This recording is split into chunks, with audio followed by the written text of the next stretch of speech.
Tim Walz, let's get to it. Let's see what our new guy has to say. Like I said, really glad that this is the choice that they made. Watching him bat around JD Vance has been great. He's heading towards becoming a war criminal with his boss, because they all are, because that's what American foreign policy means. So let's hope there's some pushing we can do. I showed a video last podcast of him being disrupted by some climate protesters, and there's a follow-up to that I'm looking to do. Apparently he met with them and he changed his position on it. I need to get some interest on that. So, like, as far as the type of person we get out of this country, this guy is very about as good as it gets in that sense. And on top of it, he's got that background that, of course, the righties are trying to pick apart his military service, 24 years, and there's some nuance with the way he retired, with what proper rank he had, that he didn't take some course that certified like you get elevated to the rank, and then to get it formalized for the next year, you have to finish this course. But he was retiring to run for Congress. He's already 24 years in. So, like, the righties are trying to, like, pick apart that he's being labeled, or that they're using like one stage up, which he had. It just didn't get formalized because of the course or something.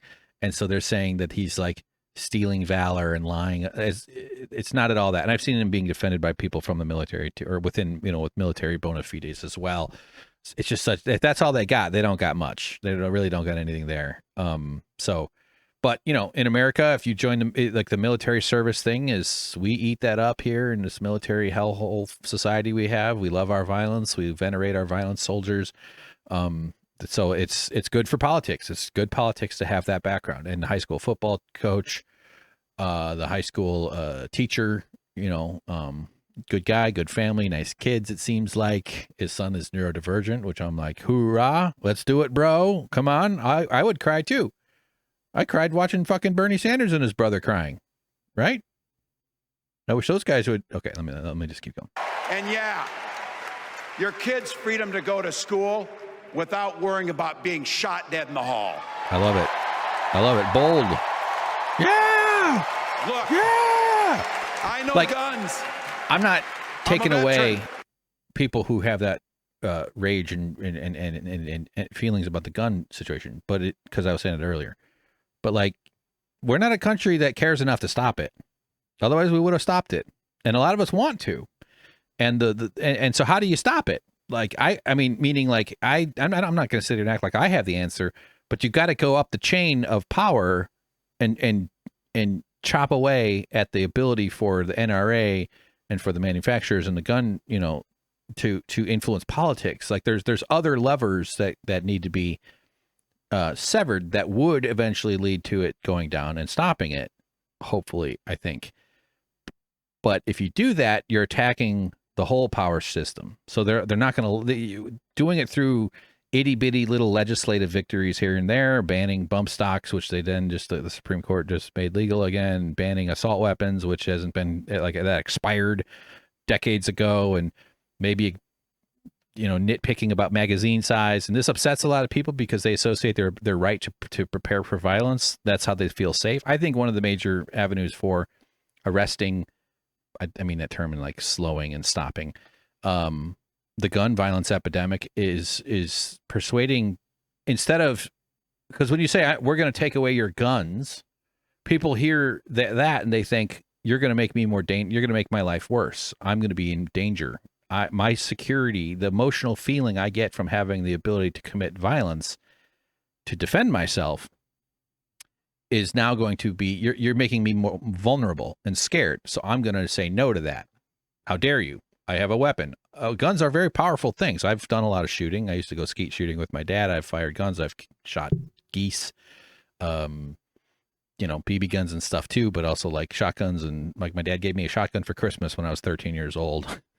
And a 12 gauge Remington pump shotgun. Pretty cool gun. And they're cool machines, and it's exciting. And the movies sell you how cool it is to be a military guy. They call them operators. Look, people love having that little, like, necklace that has, like, electronics on it, and then your earpiece, and the vest with all the pockets, right? And a patch I'm a like, what the fuck society are we living in here? What is this shit? Those are all profitable transactions, by the way. And so, like, in order to suggest to somebody that they alleviate their gun usage, in other words, say like, maybe apparently he went through a shift on his mentality about guns, which is good. I think he talks about it right after when I'll click play here, but that doesn't in order to suggest to someone that they give up a gun or change their opinions and their viewpoints about the presence of these machines in our world, you have to provide them with an alternative form of safety, meaning there has to be another lily pad, so to speak, for them to move over to. You can't just say, I'm removing something that makes you feel safe, and they're going to be okay with that. Nobody's going to be okay with that. That's partly the intractability of it. This is the failure of the Democrats to message, I would say, because they're really good at having fundraising parties.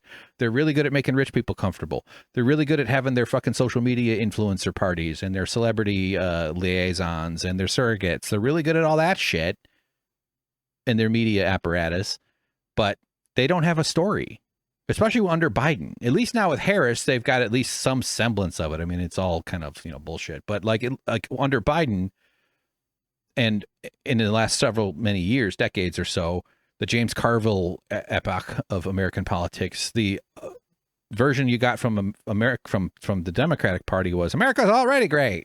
America's already great, you damn morons. That was Hillary's campaign slogan. So and it's gaslighting. And so when you're offering someone, when you're suggesting that we should change things for the better, you have to have a vision and a concise story that they can then shift over to and say, this is a better way to achieve safety and security than fortress brain of gun preparation. And if I move to the woods or something, I mean, I'm not saying guns are always bad. Like, there's a lot of nuance to this stuff. I understand the need for it. It's like, some people get very defensively reactive about like, oh my God, I gotta have a gun. It's like, the ability to fling tiny pieces of metal across long distances at very fast speeds, that could be useful in some situations. The world has dangers in terms of like, if I had to go into the Alaskan wilderness, I would probably want to be able to kill a bear if it attacked me.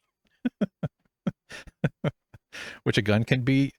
I have a higher chance with a gun than with my clever wit, right? Unless it's just a particularly like leftist bear looking for a new parasocial relationship. All right, so what does he say here? I'm a hunter, and I was a better shot than most Republicans in Congress, and I got the trophies to prove it. Yeah, fuck you, Republicans. Our guy is good at shooting things. It is a skill. It is hard to hit targets. I was not very good with handguns, shooting at pizza boxes. I was pretty good at the skeet shooting with shotguns. I think my best was 21 out of 25. And, but around 16, 17 per box. Box of ammo, okay? For all you cucks. Sorry, didn't mean to call her cuck. I'm sorry. But I'm also a dad. Oh, she's in love with him. I believe in the Second Amendment, but I also believe our first responsibility is to keep our kids safe. Yep. We're saying it. That's what this is all about. So he was formerly like an A-rated by the NRA, and then he switched over and he started voting against it with some of the schools. I think his kids had some influence on that. So good for them. Tim Walz again. Let's see what he says. Workers come first. Healthcare and housing are human rights. That phrase, healthcare and housing are human rights. I'll be very interested to see if this phrasing comes back. I doubt they'll let him say that again. I'm glad he said it. That's an important statement. The government will build a country where workers come first. I backed up. Healthcare and housing are human rights. And the government stays the hell out of your bedroom. Now, I'm agreeing with that, but I do think the government should provide sex toys for free. In that sense, I'd like them in my bedroom. Right? No cameras. That's not the government's role, but assistant devices should be. Why am I doing this? That's not funny or weird. Yeah. Make it, add it to the 10 Commandments. Commandments? the Bill of Rights. what God. Yeah, stay out of the bedroom. Oh, look at all that. Look at Coach Walz. That's how we make America a place where no child is left hungry, where no community is left behind, where nobody gets told they don't belong. All right, I'm for it. But healthcare and housing is a human right. That has profound implications if you were actually trying to deliver that as a notion. You know, I think the concept that someone should not have availability of a safe, clean, well-maintained, well-designed, thoughtfully engineered like society, meaning like a block, like the way that we engineer cities and systems and transportation networks within these things. I think that we are so fucking missing the mark in terms of the way we could be doing things. The history of the suburbs forming out of the cities, the different eras of the way American society sort of produced itself, the ending of the frontier era, which in the 1800s as the era of the railroad barons. I'm thinking about Red Dead Redemption 2 right now. Sorry, I can't. I really want to play that game again. There's so much more to do in that game. I never got anywhere near all the animal pelts or the bird. I wanted to get all the birds. sorry, I totally lost it.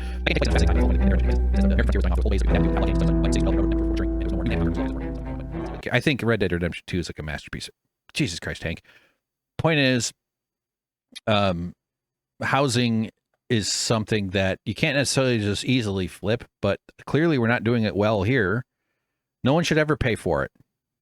I don't think it's as easy as simply deciding that that's the case tomorrow, but a cultural shift to build out worlds where we, look after each other, and the worthiness that you have to prove to deem yourself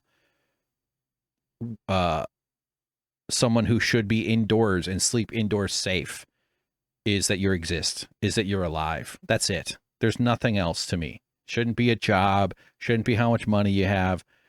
Obviously, in a scenario like that, there'd be like the minimum outcome should be far better than where we are currently. But I think housing should, as a right, means that no matter where you go, your society will have available and it'll be maintained and looked after well. Like I'm imagining a world where someone like me, for instance, if my job was like being part of the maintenance team for my area and we did repairs on people's homes or whatever, and it's not like you're forced into any of this. It's just like you do something, you're helping your community out.